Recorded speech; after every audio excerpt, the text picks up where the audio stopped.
Hey everyone, welcome. If you're just starting out in chemistry, stepping into a lab for the first time can be, well, a little intimidating, right? You see all this glassware and weird-looking gadgets.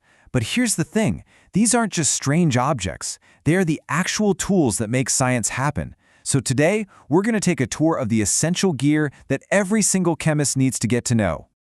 So here's the game plan. We'll kick things off with a proper welcome to the lab, and then we'll get into the most important part, the rules of the game. You guessed it, safety first. From there, we'll get into the good stuff, defining what's in our toolkit, checking out the tools for holding and mixing, then moving on to measuring and heating. And to wrap it all up, we'll get a close-up look at the real heart of the lab.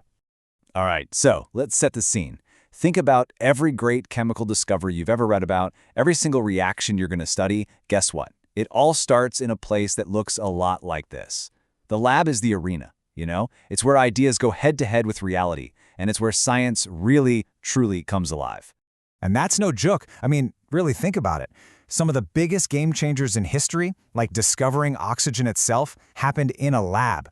So this place, it's way more than just a classroom. It's a stage, a launch pad for adventure and exploration. Okay, so what's the official definition? Well, a laboratory is basically a special place packed with special equipment all designed for one thing: scientific investigation. It's a controlled environment, which is super important because it lets us see how the world works in ways that you just can't see anywhere else. All right, now before we even think about touching a single piece of glassware, we have got to talk about the number one most important thing in any lab, and that is safety. Look, following the rules isn't about holding you back. It's the exact opposite. It's about giving you the freedom to explore and discover safely. And these rules, they are totally non-negotiable. Seriously, you've got to know where the safety gear is, like the fire extinguisher.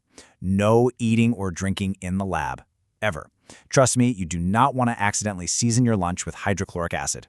And a big one, when you're heating something in a test tube, think of it like a tiny rocket launcher. You never, ever point it at yourself or anyone else. Again, this isn't about being restrictive, it's what makes real science possible. Okay, safety briefing is done. Now we can get to the fun part, opening up the chemist's toolkit.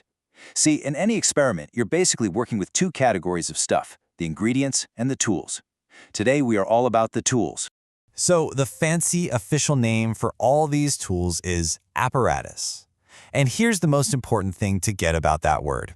The apparatus are the reusable things. They're the instruments you use today, wash, and then use again tomorrow. They are not part of the actual chemical reaction. And this slide nails the difference. Think of it like cooking. The beaker is your mixing bowl. That's the apparatus. You wash it and use it again.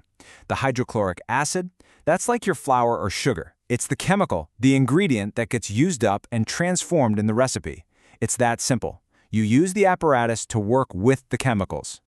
All right, let's dive into the gear, starting with the real workhorses of the lab. These are the containers that do all the heavy lifting, the stuff you use for holding and mixing your chemicals. I guarantee you'll be using these in pretty much every experiment you do. Okay, first up, we've got two flasks that look almost the same, but they're not, and it's a perfect example of how form equals function in the lab.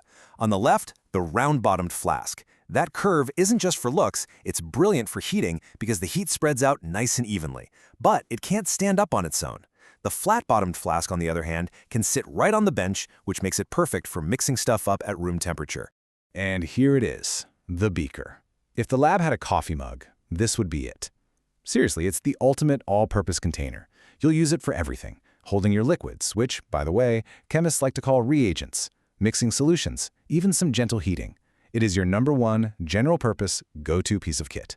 So next up, we have the conical flask. You can think of this as the beaker's smarter cousin. Why? It's all about that narrow neck. That simple design change is a total game changer. It means you can grab it and swirl your chemicals around like crazy to get them mixed, but without anything splashing out. It's just a brilliant, safer way to mix. Ah, the humble test tube. Its job is right there in the name. You use it to, well, test things. It's absolutely perfect when you only need to work with a tiny amount of a substance, whether you're mixing, heating, or just watching a reaction happen. Don't let the size fool you. You can get some big insights from these little guys. Okay, so you've got a bunch of test tubes. What do you do with them? You can't just roll them around on the bench, right? That's where this simple but absolutely crucial piece of gear comes in, the test tube rack. It keeps everything upright, organized, and safe. It lets you run multiple tests at once and compare them side by side. So simple, but so important. All right, so we've got our containers for holding and mixing. But chemistry isn't just about sloshing things together, right? It's a science of precision. So this next batch of tools is all about two critical things: measuring with accuracy and heating with control. First up for measuring, we have the measuring cylinder.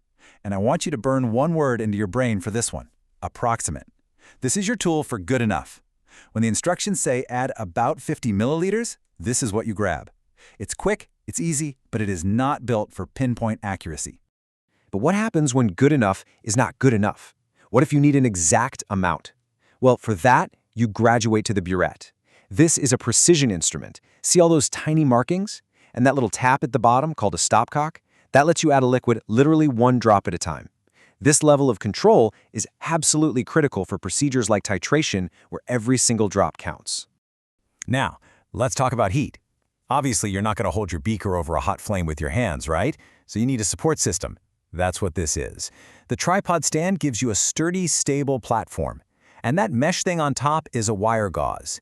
It has two super important jobs. First, it holds the beaker or flask, and second, and this is the really clever part, it spreads out the heat from the flame evenly so your glassware doesn't get a hot spot and crack. And what's providing that flame? Well, it's time to meet the rock star of the chemistry lab. Probably the most iconic piece of equipment of all time, the Bunsen burner. You can think of this as the engine that powers a huge number of experiments. So what does it do?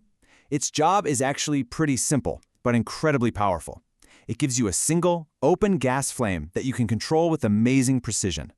This lets you deliver intense, direct heat for reactions that need a serious kick, way more than you could get from, say, a hot plate.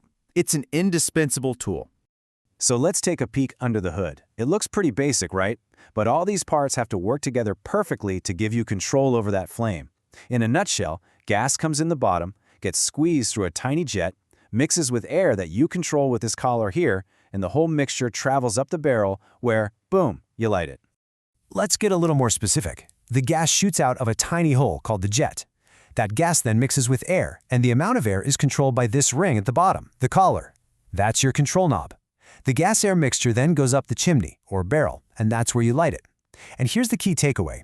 Twisting that collar changes everything. If you let in just a little air, you get a bright yellow flame. That's your safety flame. But when you open it up and let in more air, you get that roaring, almost invisible blue flame, and that's the really hot one you'll use for experiments. And there you have it. That's a basic tour of the chemist's toolkit.